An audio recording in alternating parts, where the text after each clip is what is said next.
आज मैं आपके सामने सकट चौथ की कहानी सुनाने जा रही हूँ।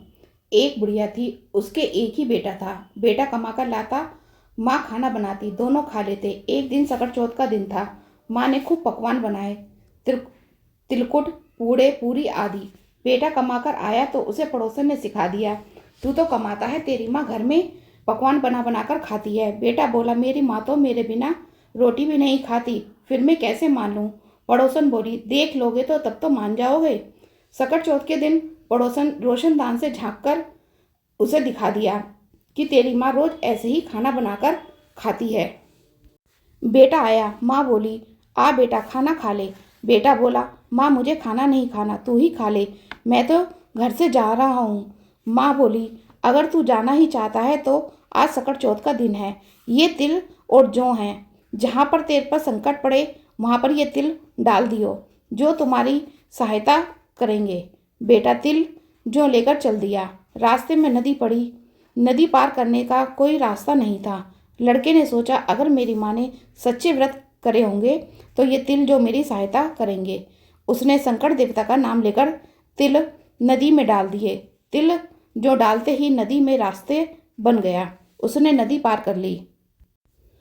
आगे चला तो घना जंगल था, चारों तरफ झाड़ी थी, बीच में सांप फन फैलाए बैठा था। उसने सकट देवता का नाम लिया और सांप के आगे तिल बो दिए।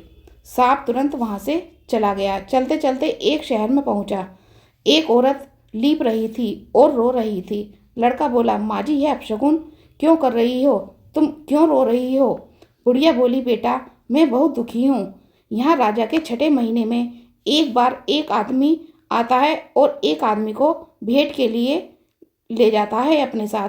मेरे एक ही बेटा है, आज उसका नंबर है, इसीलिए मैं रो रही हूँ। आज सकट चौथ का दिन है, इसीलिए लीप रही हूँ। लड़का बोला, माँ जी, उसकी जगह अगर कोई और चला जाए तो क्या ऐसे हो सकता है।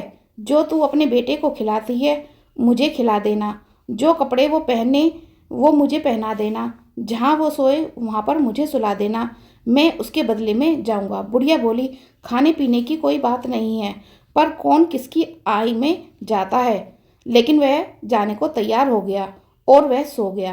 राजा के आदमी बुलाने के लिए आए। बुढ़िया बोली, बेटा वो लोग आ गए हैं। लड़का आगे आगे चल दिया और वो राजा के राजमहल में पहुंच गया। जैसे ही मिट्टी के बर्तन पकते हैं उसे आवा कहते हैं, तो उसने नाद नीचे लगवा ली, एक अपने ऊपर रखवा ली, चारों तरफ तिल जौ बो दिए, उसके ऊपर और सब बर्तन रख दिए। तीसरे दिन बर्तन पक गए। कुम्हारी ने सोचा, थोड़े से बर्तन उतार लूं, क्या पता चलेगा। जैसे ही उसने बर्तन अंदर से आवाज आई, धीरे धीरे उतारियों, आंख नाक में किरक पड़े। यह सुनकर कुम्हार घबरा गया। 6 महीने में आदमी मिलना मुश्किल होता है, तीसरे दिन आदमी कहाँ से आएगा। कुम्हार ने राजा को खबर दी कि अवे में कोई भूत बाधा है। राजा ने सैनिकों को आज्ञा दी, सब आदमी लाठी बल्लम बंदूक जो कुछ भी हो हथियार लेकर आवे के पास पहुंच जाए। बर्तन उतारने शुरू कर दिए। उसमें से एक बार फिर से आवाज आई, धीरे धीरे उतारियो, आंख नाक में किरक पड़े।